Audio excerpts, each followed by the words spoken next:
and we are live. Okay, lovely. So, good evening.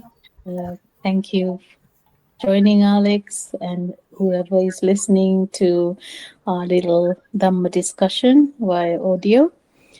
So, today, on the request of Alex, we're going to uh, talk a little bit about Virya and then also more about right speech.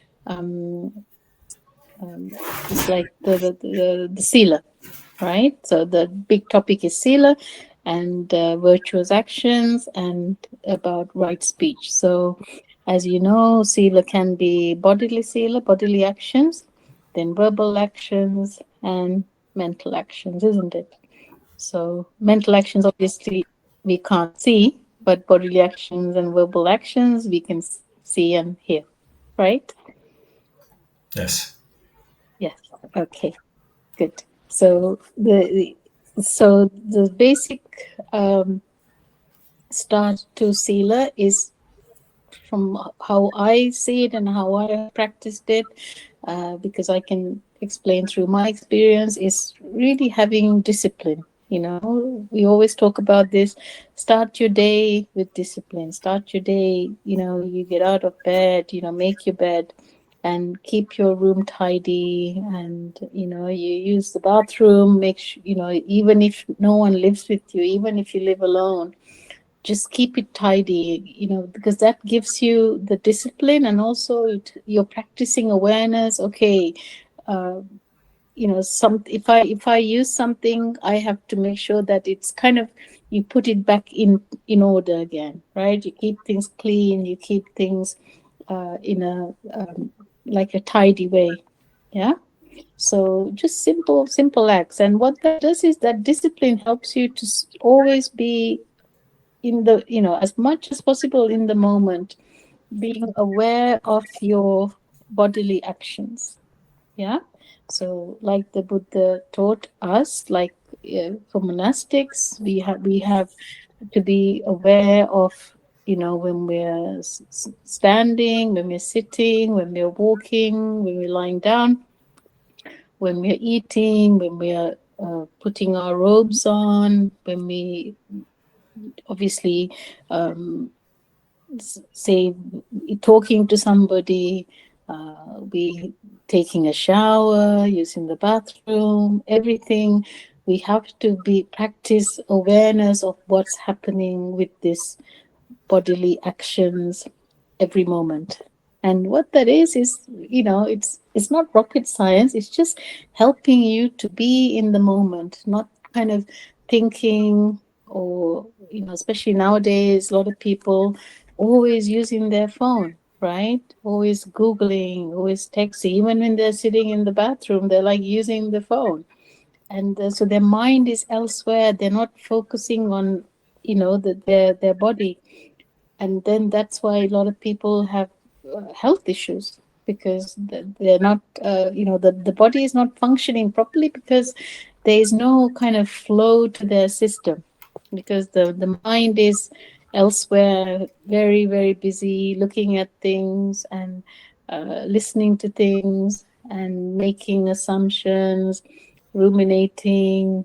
So if you think about like two wheels, say your mind, your thinking pattern is one wheel, and your bodily action is another wheel. So it's like the mind wheel is kind of going very fast, uh, and the other little wheel cannot keep up. Can you understand the analogy? Mm-hmm. Mine is much can go much further than the actual world can. Yeah. Yeah, exactly. If you think of the cellular level, right? So remember, the mind, the energy, the consciousness is in each cell of our body. So if your cellular level, yeah, is really working fast and fast, and then your biological level of the cell, it's not resonating with that vibration, then obviously there is going to be a like a instability, isn't it? That's very interesting. Yes, yes, Mm. I agree. It Yeah. is very Yeah. interesting. Yeah. Please. it's it's really very, it's very simple, you know. Like I said, it's not rocket science. You don't need to go to university to understand this. So just kind of think about it. Yes, Yeah. and especially if you look at the screen, you can have various experiences that are no way linked to the actual moment of, like, you scroll social media and you can see Mm. all the different stuff, and it can cause all different perceptions which have nothing to do with where you actually are. So awareness of the present moment as it is. Absolutely, absolutely. And if I give a really, really fine, like just very simple example, right? Okay, say you're watching a video. Say, you know, it's like, say, okay, you're sitting in the bathroom and you're watching a video, right? And the video is going to make you angry, whatever you're watching, right? And what does anger do? So the emotion of anger creates a lot of heat in our body, right? And instantly. So if you think about it on a cellular level, if the heat of your cellular level goes up, that means you become dehydrated. So technically, now you're sitting on the bathroom, you're going to have more chances of being constipated. Yes. Makes Um, sense? yes, yes. So I have read the title of the book, and read a little bit about, it's called Anxious Generation, and it's about how in the age of, like, there is more teenagers that are anxious than ever before, like by a lot, and it's maybe correlated with the social medias. So I'm thinking, do you have any thoughts about anxiety and phones and those kind of things, and why that might be so? Yes, absolutely. So this very, you know, so just like, you know, what I said before. So anxiety is caused by not, you're not knowing the future, isn't it? That's what anxiety is, right?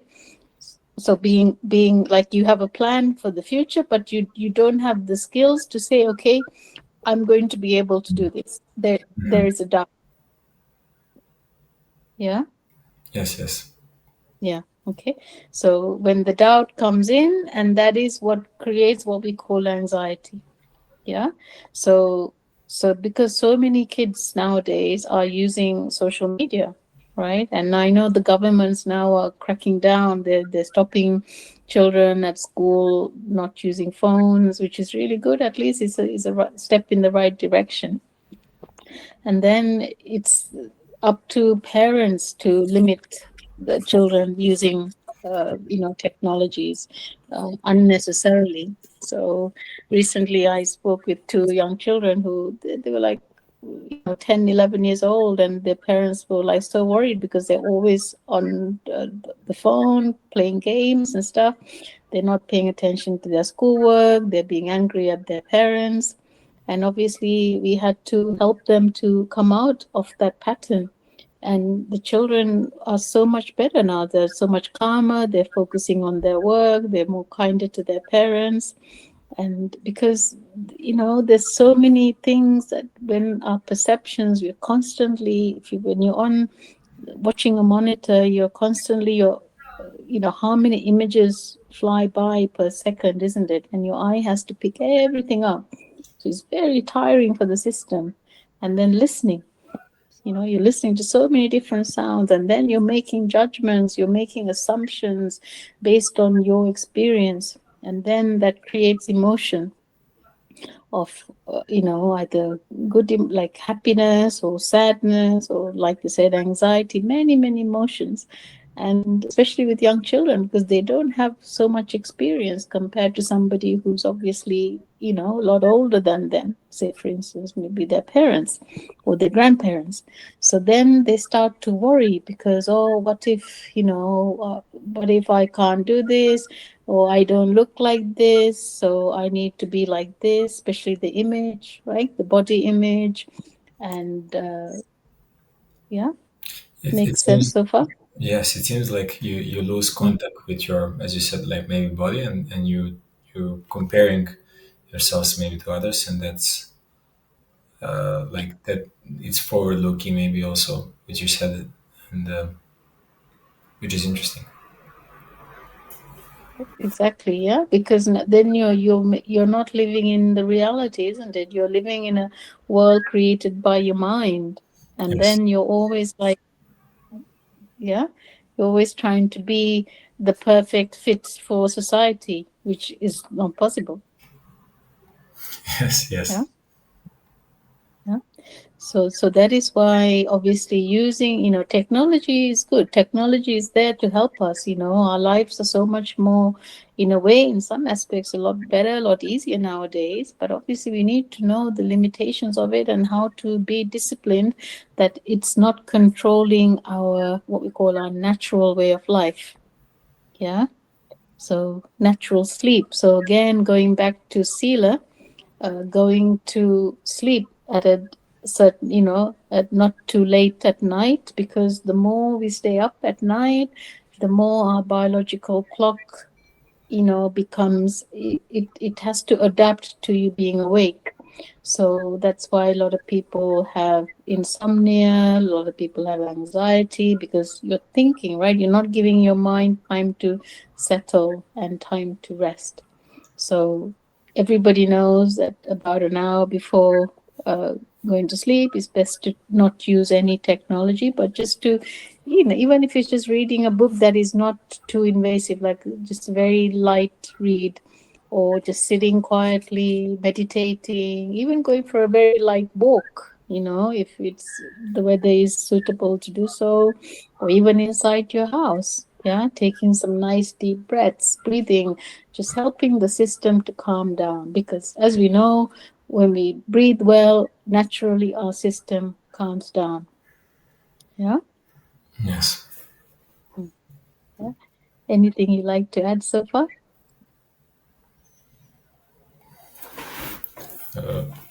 No, that all makes sense. So I like the discipline aspect, the making your bed, the making everything orderly. I actually can tell you that I made a lot of progress since we started the Dhamma discussions. I keep my and it's brought me great joy to keep my my kitchen clean and the bathroom. So I that was one of the more pleasant things that I have done, more concrete. And yeah, so discipline, and also discipline maybe with our attention, being in the present moment, and having a routine before sleep. And fantastic. That's really cool. So, yeah, absolutely. So, just, calming the system down, and, and also, what something that I learned, in my life, there's one of the qualities of the Buddha is called Arahang, where the simple translation is, um, he didn't do anything unprofitable, even in silence. Say, for instance, so I kind of took an aspect of that, say, okay, even if somebody can't hear me or see me, I will still be the perfect version of myself. Yeah, in the sense of profitable, right? Profitable version of myself. So that is why I find, okay, I keep my room tidy, my house tidy. I I walk in a certain way, I will talk in a certain way, and I will behave in a certain way even if I'm by myself, because then that becomes a it becomes conditioned into this system, and a good habit that helps me to be profitable when I'm, in society with other people. And that helps, when people see that we are calm and we are profitable in our actions, it makes the other person more comfortable to be around us, isn't it? Yes, and it makes me a lot more comfortable to be with myself. Yeah. uh, yes. So what you're describing is a lot of, and I was contemplating this, like a way of being. So you choose the way you would like to be, and you try to be that, like you're just that kind of person, like you try to do the right thing, to do the honest work and those kind of things, and be tidy, and I guess you eventually enjoy it. Absolutely. So that is the thing, this is like, our discipline and the conditioning that we're doing to our, let's keep it simple, just our bodily functions, is not to be like when somebody sees us, for them to think, oh, they're like really nice, or, they walk nice, they sit nicely, whatever. No, it's not that. It's for our own benefit, because when we practice discipline through our bodily functions, let's keep it just bodily functions, it helps us naturally, the verbal and mental functions naturally start to grow, and that helps us to keep our system more calmer. And remember, we talked about this, when your physical system becomes more calmer, naturally your mind starts to become more still. Yeah. Yes. Yeah. So it's like, one of the things that I do in my in personal life is my little car. So I try to, I always keep my car clean, and obviously service, so I know it's safe on the road. And even when I clean my car, I kind of, even though it's what we call in inanimate object, right, there is a consciousness behind the car being built, because so many people were involved in building it. So I kind of be I practice gratitude to everybody behind, the making of the car, the looking after of the car, whoever serviced the car, whatever. And I kind of like say, thank you for keeping me safe when I'm on the road. And that helps me to practice gratitude, uh, practice kind of selflessness, because thinking of someone else, because, even though the car is what we call is in, it is mine, I use it. If it wasn't for so many other people, uh, behind it, I would not have the opportunity to have it, and to have that freedom of having a car, right? No, absolutely. Yeah. So it's like applying this to every single thing in your life. Yeah. Everything you use, practicing gratitude. Every moment you remember, practice gratitude, because that helps you to really, now that helps you to get the sealer into your mind, because you're always thinking about somebody else, right? Because this is a, like we always talk about, this is a journey. So we have to, practice profitable physical action, verbal action, mental action. And as we keep going and going, we start to practice the level of samadhi comes through our profitable uh, actions, profitable being. Yeah. And through samadhi, then obviously we know samadhi is the kind of the tranquility, which obviously you achieve through this, as well as the sitting practices. Yeah.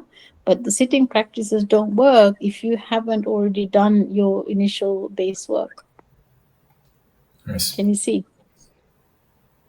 Yeah. That's why a lot of people, you met too, Alex, when you speak to people and you meet people on retreat, some people say, I really can't sit and meditate, because their system is not ready to meditate, what we call meditate, sit and be in silence, right? Because they're always busy, they're always running around, they're always thinking. So their system is, on a cellular level, it's on a very kind of a very sharp vibration. So we need to calm it down first. Yeah. Yes. Yes. Absolutely. So that's why I always tell people, the most important thing is take rest. Yeah. Sleep. Sleep well. Yes. And one of the things is sleep. Go to bed early. Don't burn the midnight oil. So yeah, have a reasonable time. 9, 10 o'clock at night is a good time to go to sleep, because that is a time when our body is normally, quite tired. And long time ago, people went to sleep at sunset. So say in the summer, sunsets around 9, 9:30, and then in the winter is a lot earlier.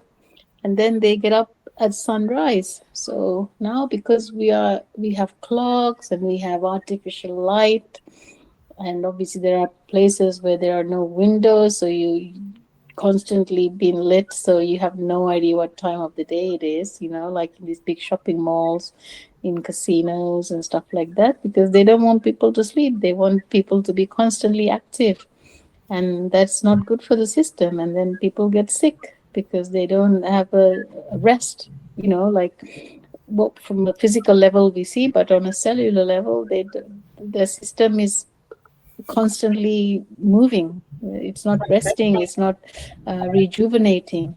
And that is why so many diseases come up, especially things like cancers. So, because on a cellular level, the system is like kind of mass producing cells. Yeah. Yes. One thing I have observed when I'm, for example, in a village, without, especially if I don't use phone, it's really natural for me to really quickly get into the rhythm of waking up really early and going to bed Mm. early. There's nothing you to do, and you can just go to sleep and wake up early. And you feel better for it, right? You feel more in tune, and it's much Uh, more preferred, probably.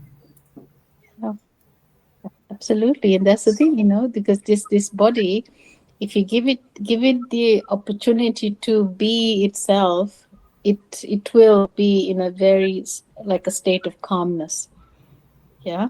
So that is why taking time out, especially living in big cities when people are constantly bombarded with, stimulation, eye, ear, nose, tongue, body, everything, right? Mind.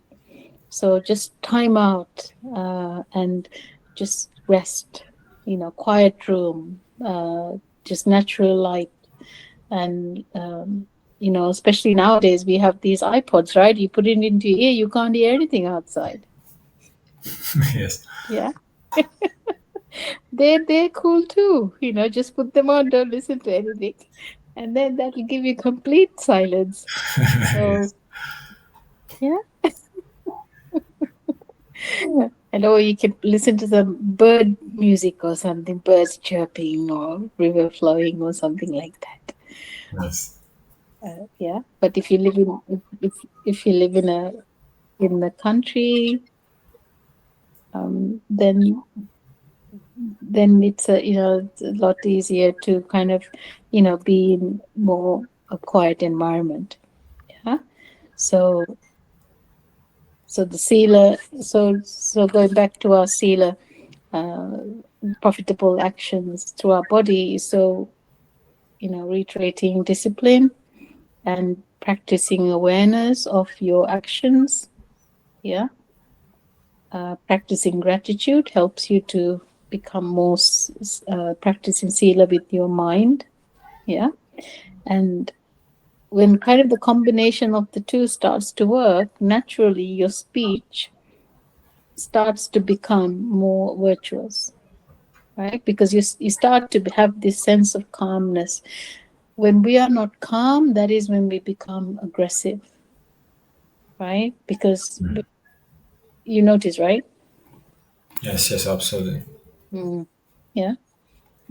When we're irritated by the perceptions, when we're hungry, when our blood sugar levels go down, and then we become agitated. When we're in pain, we become agitated. And then obviously if you kind of um, break down, say, the sounds of words, how you speak.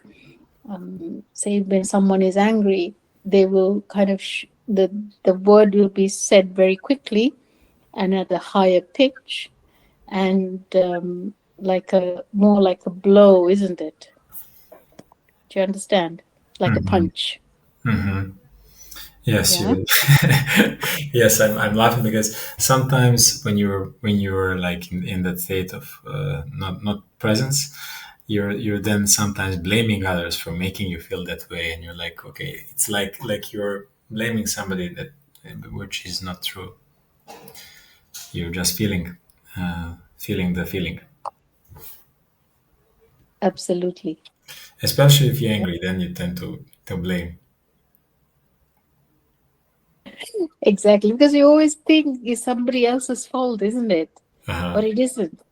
It isn't. Yes, it's one of the things that I'm trying to practice and trying to contemplate and practice it.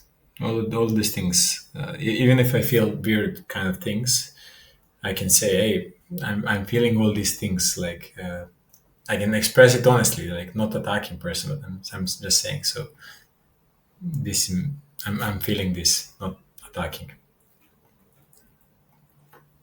Yeah. That is why, like on retreats and when we are, doing our kind of this the calming, the system practice, that is why we practice noble silence, right? Because when you are not speaking, you're not using that part of your body to uh, push out that energy that is being created within you. Do you understand? Hmm. Right? So we say we're angry. So when I'm angry, I get so my let's kind of again looking getting into the cellular level. So you're basically the thought comes, the emotion comes, and then you're like so angry and like you're all heated up. So your body needs to vent. It needs to get this heat out. If not, your blood is going to get thicker, which means it's not going to flow properly. You're going to end up having a heart attack. So the way of venting it out is by shouting, right? Yeah. So, and that's why this is therapy, right? People say just scream loud as you can. Yeah. Into the pillow. Don't don't use abusive words. Just scream. And it's like a mother when a mother is giving birth naturally, right? They scream because there is so much pain. Yes, yes. No point in Yeah. putting it down, right? The pain. Exactly, yeah. So by shouting, you're releasing that pain, right? It's a biological, natural reflex that we have as humans, and animals have that too. Yeah. So yeah, when we're practicing sila, the virtuous action. So when we start to see the mind, then we start to see, okay, why am I getting angry? What is this? You start to break down that emotion. Okay, you see the cause of it, right? So you can apply the Four Noble Truths, right? So you have dukkha, so there is the unstable way of everything, like people say suffering, right? So something, there is no, everything has a instability, right? So then you see, okay, why is it that I'm angry? Yeah, because this is causing me, because I cannot deal with this with my skills. I don't have the skill levels to deal with this situation, right? Say, for instance, someone shouting at you, right? So you don't have the skills to see, okay, why is that person shouting at me? They're obviously in pain. They're ignorance to something. They're ignorant to something, right? So then you don't have the skills to practice compassion. You don't have the skills to practice empathy, right? So can you see what I'm saying? Yes, I'm following. Yeah. So yeah, so you see the dukkha, you see the dukkha, the like the reason for the dukkha, right? And then you apply, you know through your skills, this, there is a medicine for this.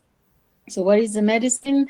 That for me, to, so the medicine is to not to react to it. Okay, so how do I not to react to it? By applying the eightfold path. Yeah, so right speech at that time. Yeah, you put it into action. So if somebody's shouting at you, what would be the best right speech?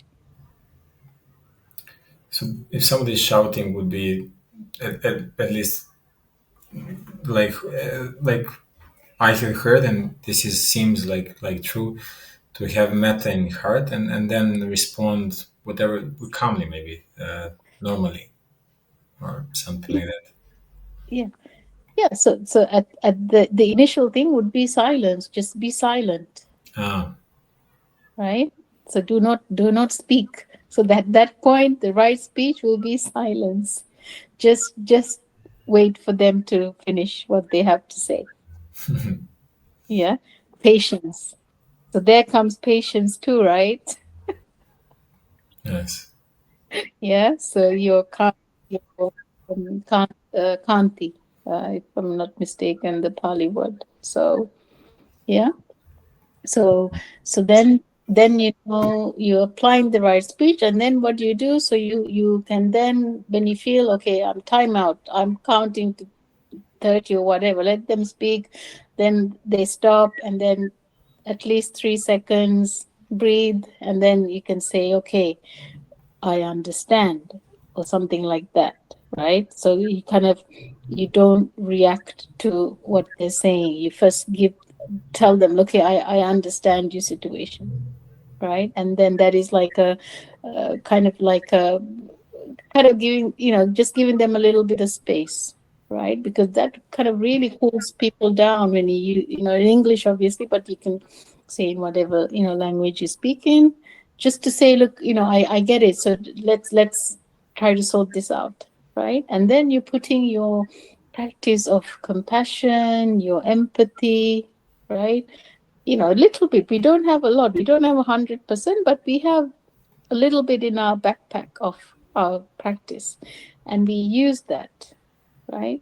And then that alone is going to help our vibration is more calmer, so that person who is now very, very on a very sharp vibration, they naturally will calm down a little bit. Yeah. And then, because you're taking time out, you're giving yourself time to kind of think what is the best way to approach this situation. Can you see? Mm-hmm. Mm-hmm. Yeah. Because to most of us learn to react because we think so little time, we have to answer back. Yeah. But it's not. What is time is relative. Yeah. But if we shout at somebody in the spur of the moment, the it can trigger many, many other things. But I'm sure you've experienced that in life. Yeah. It seems to me, honestly, that the you can't, as has been said many times, you can't beat hate with hate. You can't, if you will No. just argue. And but what you're proposing is somebody has to stay present and aware, and then eventually, if the other person also becomes aware, then you can have a dialogue. Absolutely. Yeah. So the thing is, we cannot change the world around us. We have to change ourselves, right? So when we are profitable in our actions, when we have sila, when we're practicing sila through our bodily action, verbal action, mental action, and we're constantly like making it grow, right? Like our vibration becomes a lot more calmer. And like I said, people who are on a much sharper vibration doesn't, naturally, it they don't approach us as much. You will rarely find people who will come to argue with you if you're what we call a more kinder, understanding person. And if somebody does come to argue with you, they will stop at some point. They will not continue. You can put it to practice and see. No, no, I 100% agree. I can't. I was thinking.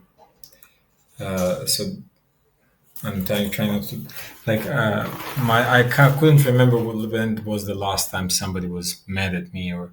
But on the other hand, I have a friend, a friend's wife, who constantly has like these things that I can't even comprehend. Like she's pregnant and somebody stops and says you're fat and ugly, and I was like, that's insane.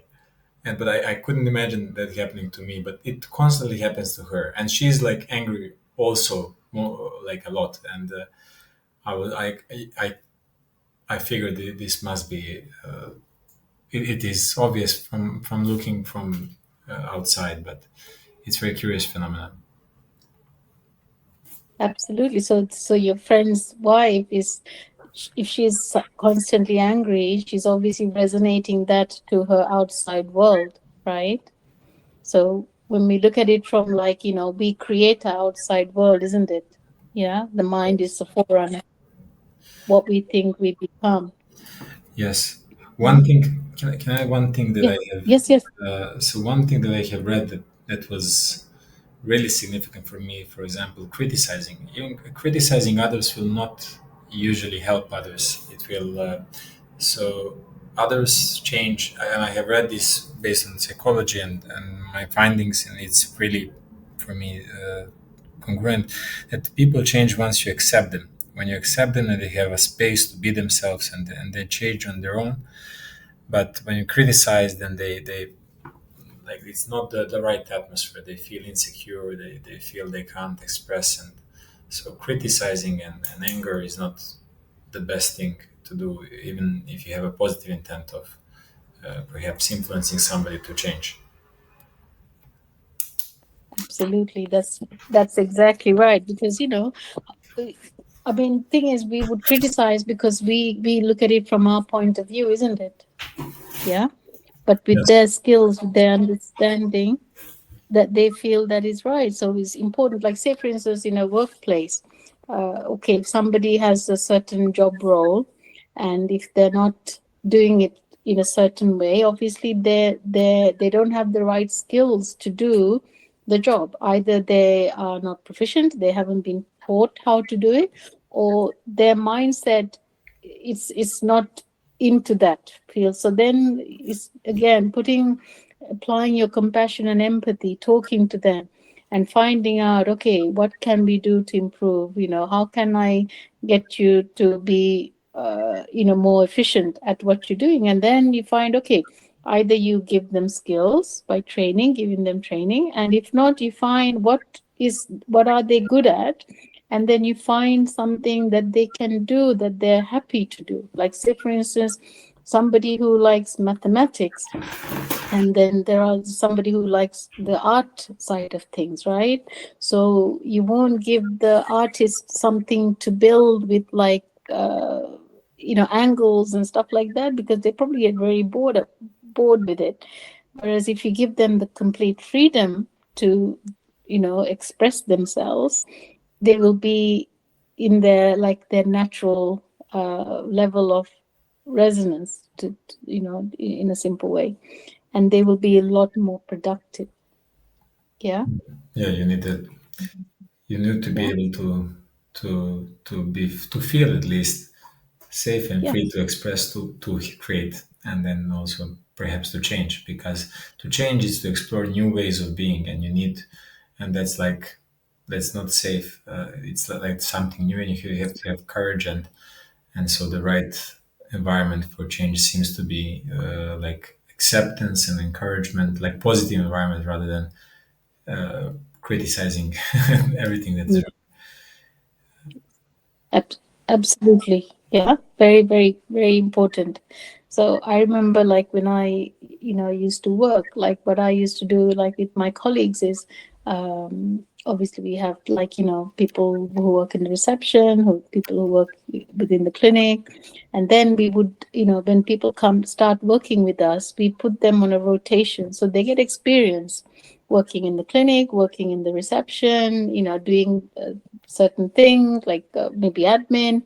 And then you find, okay, what is this? You see how this person is performing at each level. And then by doing reviews and stuff, you see, okay, this person is really good at this. They find it very easy to do this. And then you use that potential, and then you put it into the system where they will be an asset to your business. You see? Yeah, so you're giving them the skills, but finding out what is it that they're really naturally gifted with. Hmm. Yeah. Yes, and that's much more compassionate. So you give them the ability to see, okay, I am valued person in this business, and they really appreciate what I do, and also because they're liking what they do, they become better at it, and they become much more confident in coming to work and giving their best, because they're not doing something they really do not like, right? So that 100%. is, 100%. yeah. And then obviously, but there are people, there are rare breeds of people where wherever you put them, whatever you get them to do, they will come out, they will learn, they will be skillful, they will put 150%, 200% of their effort to what they do, but that's a very minority of people. Hmm. Yeah. Yes. So yeah, so those are very skillful people, but not a lot of them around. Yeah. Yes. So, so we have to go on the like the average. Okay, this is how we need to do it. Yeah. But to do all that, we have to be compassionate. We have to, through the practice of gratitude, through the that helps us to grow in compassion and empathy. Yeah. Yes. So I can share one personal experience with angry in workplace and lessons that I learned. So when I was younger, I expected everybody was like me. I was very motivated and like very conscientious in work, and I was expecting everybody to be like that. And when somebody was not, I was I wasn't very supportive. I was like, why aren't you doing your part of the work? You should be doing more. And I was angry in that sense. And what I learned since then is I have heard the good advice when you are when somebody is not listening to you, you're not perceiving them like you think that person in front of you is not the person you think they are. So in my example, they didn't think like I did. So the advice I got is just shut up and really listen and pay attention to them and see who they are and try to understand them, and then, oh, this motivates this person, so this one person really has family and has this, and the job for him is just like something to get the money for, and oh, so then I can have more appropriate expectation. That not everybody is. I learned it, which is obvious, but I had to learn that not everybody was same as I was, and there was nothing bad with not being perhaps as conscientious at work, and everybody's different. So and shutting up and listening and paying attention to the person, really understanding what they want is was a great relief, because then I can understand at least. It was unfindable before, so that's good, and that also helps your practice to put them in a place where they can actually succeed and be praised for good things they have done, which we all want to have uh, some appreciation.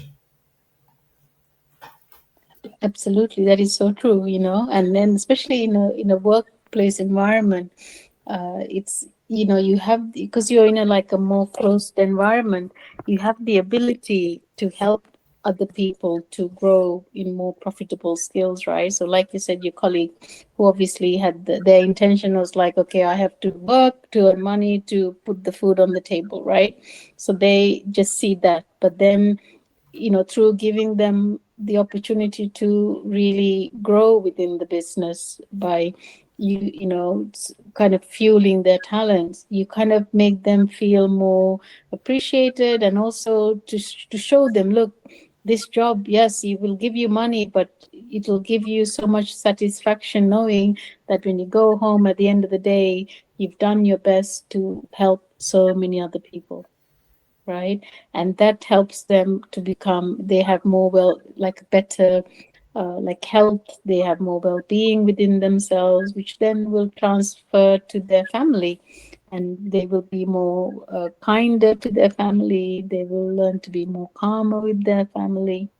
So see how it works. Yeah, absolutely. I think for some people you need to encourage them and ask them to be like it's not fun to be not how do you say not working like doing the minimal thing you can do. Like it's not fun. You can be so much more. You can impact. You can help so many much people if you try and do your best. And on the manager side is also to appreciate every step. So it's on manager not to expect mountains now, given where you are. So you really have to see people where they are and reward every step if you want to see them progress, which was really hard for me. I expected much more than that was realistic. So I'm learning that. Yeah, so true. Because when we have certain skills and we have disciplined, so we have high expectations from others, and completely right. And then we can be disappointed very easily. But then again, looking at the other person's perspective, okay, why is this person like this, right? Because deep down, we're all the same, and everybody has difficulties, everybody has weaknesses, strengths, everything. So to again, the compassion, the empathy comes here. So And the I would stealer, go Yeah, ahead. yeah. Sorry, sorry. And I would add that it's so from other person perspective, it's not even realistic. Even if you so even if we would like them to be further along in any discipline, they are not. So they are who they are at the moment, and I believe that I know myself when I say I shouldn't be this, I should be farther along, I should be better, I should this and that. That's not helping me at all. I know this from my direct experience with working with myself. The moments where I really where I feel like I have a space to change is when I accept myself and say, okay, what is the next right thing, and do the right thing, and ideally reward myself. Like, okay, so this is good, and so everybody of us will have our own journeys, and we will be on a certain point, and every step would be, even if it's very small. Like when I started cooking, and like I procrastinated, and when I started for the fact keeping my house clean, it was like embarrassing the small steps. Like I had to start really small and try much effort, but eventually it compounds if you stick. So, yeah, absolutely. Now, step by step, so it's okay. It's a work in progress, right? And never never kind of be bad on yourself. We all have like I said, a journey. We all have a speed that we go on the journey. But important thing is, try to have that discipline where you're going to be a little bit better every day. Yeah, because you're doing this for yourself, right? Yes, yes, Yeah. 100%. Mhm. Yeah. And as you do it for yourself, you help others, because, people who are around you will see will reap the benefits of you becoming more profitable. Yes, Yeah. Yeah. So going back to your right speech. So, it's like, of course, they say right speech is not to gossip, not to lie, not to say bad words, not to speak like unnecessarily, especially nowadays, people using mobile phones and just talking nonstop, and it doesn't do anybody any good. You just get tired. So, the simple way of starting right speech is obviously silence. Try to practice silence as much as you can. It may be hard at first, but like when we were children, right? I'm sure you guys probably were told this too. Only speak if you're spoken to. Yeah, yeah, that's cool. And if you have to speak, you put your hand up. yes, yes, Yeah. So, and see how that the right action through your physical action, right? So say you have to speak, so you can't just speak, you have to put your hand up first. So you're basically practicing right action, isn't it, first, on a very simple level. Hmm. Yeah. And then comes right speech. Yes. Yeah. We do in life, if you really kind of just analyze it, it all kind of makes sense. Yes. Yes. So, and yeah, so right speech is very, on a very simple level, is that. And don't say anything like, if you put yourself in the other person's shoes, does this person want to hear this? Yes or no? And if you think no, then okay, you're better to just practice silence and be compassionate towards them. Wish them well in your mind. Remember, the mind energy is very powerful. Yes. Practicing metta. Yes. Yeah. May all beings be well. You get up in the morning, the first thing that comes into your mind, just make it a habit. May all beings be well.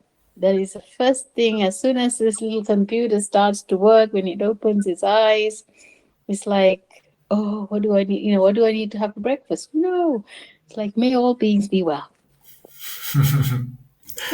Yes. I'm Yeah, usually shocked that I'm not dreaming anymore, and this is more real than dream, which is yeah. interesting. It's interesting, when you actually you start it forcefully at first, right? But then, like everything, it becomes a habit, and it's a good habit, isn't it? I think Huh? it seems to me uh, that everything is like you start very small and you do it probably badly, but at least Mm, you have one good experience, so you have some reference how you should do it. And and then if you put in the effort, then and I guess to put in the effort you have to be pulled. You really have to be pulled to do that. You want to do it yeah, and force it. absolutely. That the effort comes with discipline.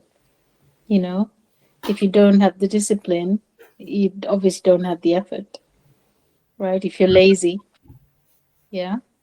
Remember the five, what's it called, the in Pali Panchanivarana, the five things that stops you from progressing in your practice. Yeah. Kamachanda, Vyapada, Tina Midda, Uddhacha, Kukucha, Vichikicha. So Kamachanda is the attachment to the senses. Vyapada is aggression, like hatred. Tinamidda is very simply is like lethargy. Sloth and tofa in English is called, like being lazy, not seeing the point of doing anything. And then Uddachakukucha is doubt, and sorry, Uddachakukucha is restlessness, where you're like, you constantly just want to be moving, not you're not you can't, your awareness is not there, you're constantly in a state of flux. And then Vichikicha, which is doubt, right? So when you have Thinamidda, which is sloth and tofa in English, lethargy, lazy, then obviously virya cannot function. So that is why you have to force yourself to have the virya, through discipline, create a discipline. That is why we say, okay, go to bed early, get up early, have a routine during your day, because that helps to have a discipline, isn't it? No, Yeah. So you, and I yeah. can I share? So I'm sorry to interrupt you. I love like when once I implement this, I very much look forward to whatever I'm doing. Like because you it's like orderly, just like your house, and you predictable, and it's really you do it mindfully, but you look forward to it. Absolutely. That's why, like in the monasteries, we have disciplines. You get up at a certain time, you meditate, and then you basically help to tidy up, and then you have your breakfast, and you have like your time for walking, a shower, get ready, and then you have again more practice, you have lunch, then you have again a little bit of time to rest, then you have, so there is like a set timetable during the course of the day, right? Obviously, because we have to use the conventional word when it comes to when a lot of people are living as a community, then obviously they will have, okay, you get up at 4 o'clock, breakfast it's at 7, things like that. But with time, naturally, that time, the numbers go out of the play, as to say, and naturally your body becomes attuned to waking up and to your practice, and then it starts to get hungry when it comes to breakfast time. And so it's the good habit uh, starts to build up, and that helps you to, because you have this uh, like a disciplined practice for the day. You try to kind of, obviously, rather than making it like becoming like a boring thing, you start to put effort. Okay, why am I doing this? Okay, I'm doing this for my own growth. And then you can kind of change the way the day a little bit, so that, say for instance, say your morning practice, sometimes it's probably hard to just sit and be silent. Maybe you can incorporate a little bit of walking meditation. So just put something in that's going to kind of break the habit, but helps you to grow your virya, your effort, and then that helps to kind of push you on to the next level. You see? Yes. Yeah. Yes.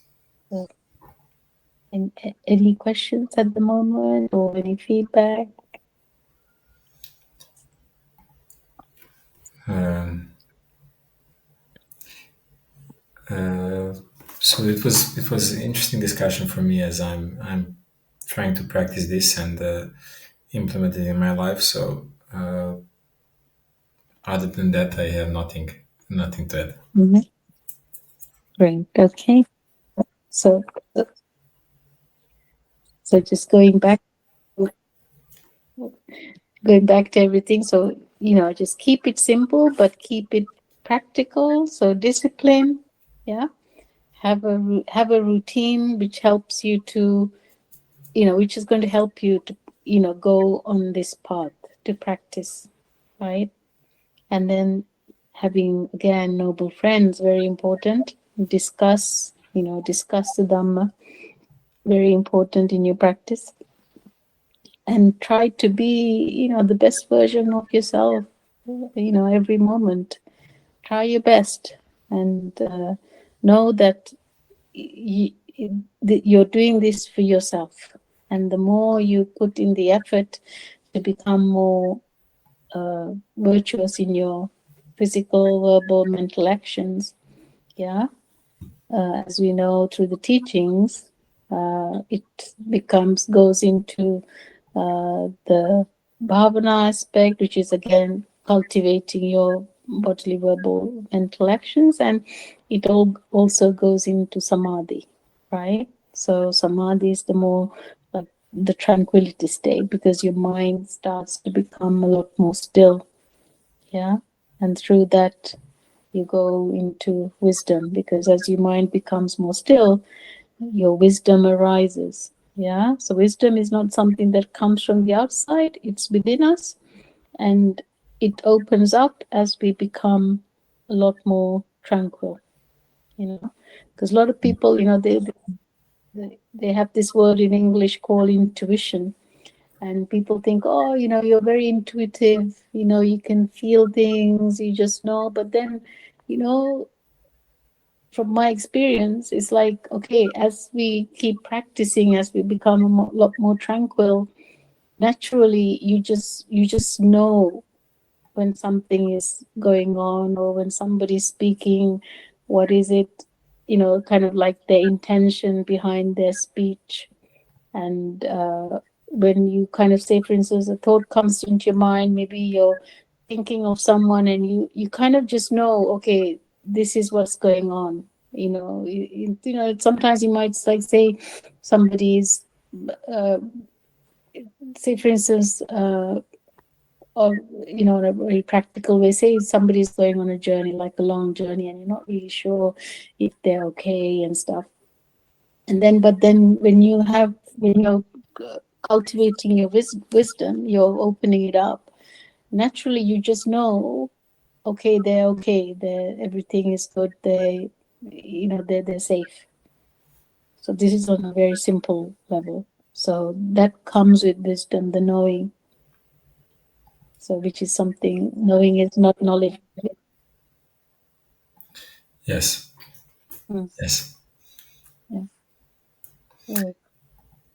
Yeah. So it's putting in the practice. So nothing can be without it. Yes, and I know what you're speaking of, and I was thinking it's really difficult to explain how, like, the phenomena and what you refer to. No, but you just simply you see some things, and then you don't know how you know it. You see it. Absolutely. Yeah. It just comes to you, isn't it? Like an image or a feeling or whatever. So yeah. And then the wisdom helps you to see your mind, your thoughts. Yeah. And then that helps you to work through reducing your greed, hatred, delusion, your craving, and helps you to become more wiser. Yeah. And which is really the path to enlightenment. Yes, Yeah. lovely. Yeah. So virya is very important too. So wisdom and virya kind of go hand in hand, the way I see it. So you need the virya to the effort to grow in wisdom. So you should never give up on that. So yeah. And yes, and to your point, one thing that I have found very much helping me with my discipline really is knowing why I'm doing it. So how is it fitting into the bigger picture that, like for example, I'm pulled to like I have one of the virtues I'm like having courage and being honest and open in everyday life with myself, like when I'm doing things, and to do it with like mindfulness and those kind of things. So then I know how each things fit into that. Even when I'm speaking to people, I try to practice that because I know that if I don't, I will be disturbed and I will go back in my spiritual practice. And yeah, so knowing why I think helps.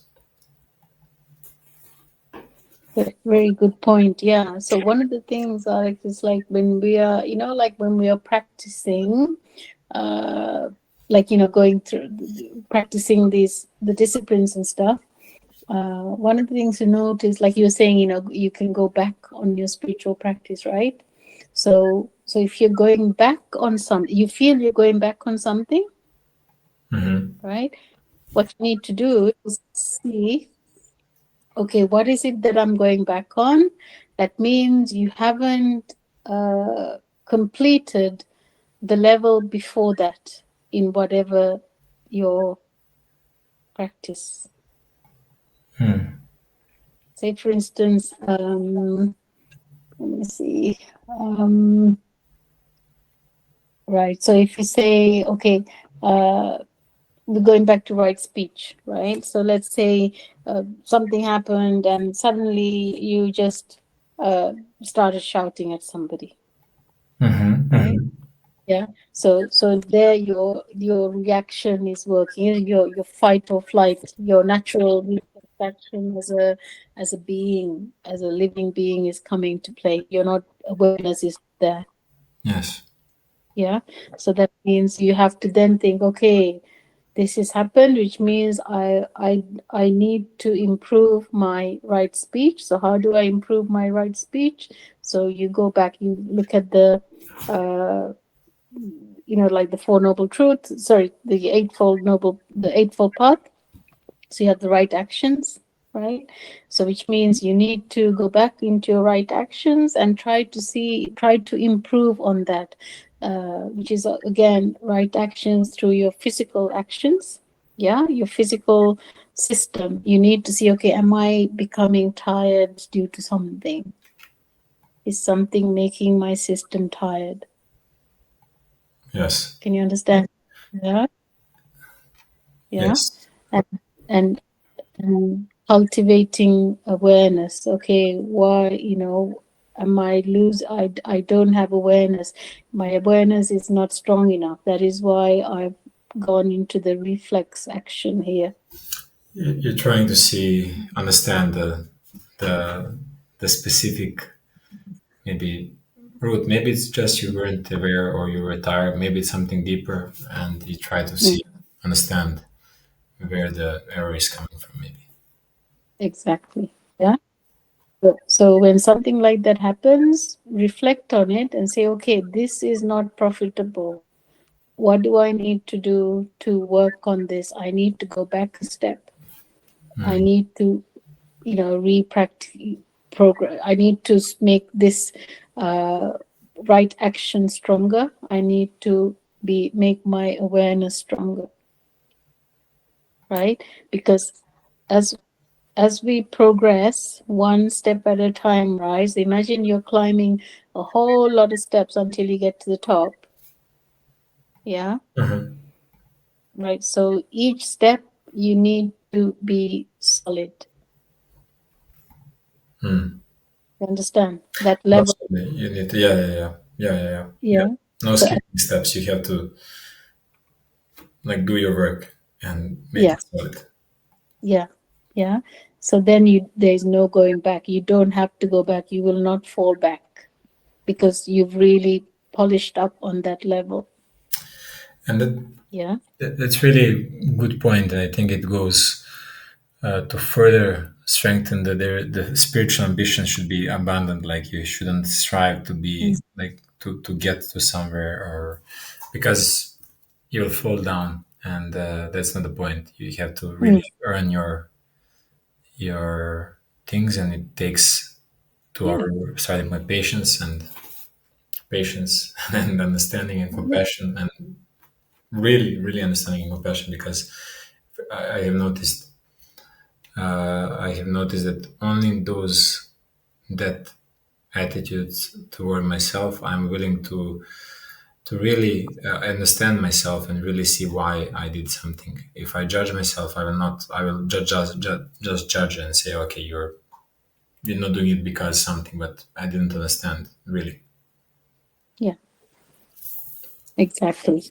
Yeah. So yeah. So in the goal is there, but it's not putting the focus onto that. But the journey is important. But the journey has to be profitable each step. So that is why in the Buddhist teachings, like they say, when you reach Sotapanna, right, where you remove the Sakkaya Ditthi, Vicikicca, Silabbata Paramasa, the wrong view, the doubt, and the attachment to rites and rituals. It's the English translation, but in a slightly different ways. It's like you are wholesome in your practice, no matter what you do, right? Wherever you are, either be yourself, by yourself, or with others, you are wholesome in your actions, and that is the Sotapanna level. So once you get to Sotapanna, they say there's no falling back.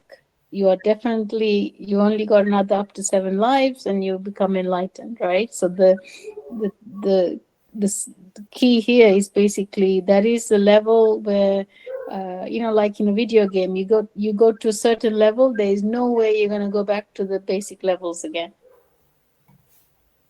Yes. Yeah. Yes. Yes. Yeah, yeah. So that is why reaching Sotapanna is very, if you, strive to reach it if you can through being disciplined and putting the effort, because then at least your journey is safe wherever you may go to your next life. So, Yep. yeah.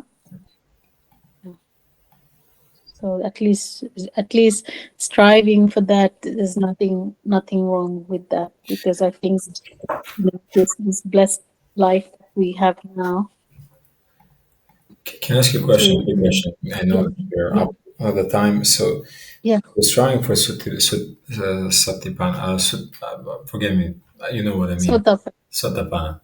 So, yes, the way I'm conceptualizing, and I'm curious if this is true, is I'm already doing, so the things that I'm doing, I'm gonna do to the best of my ability, like practice and improve.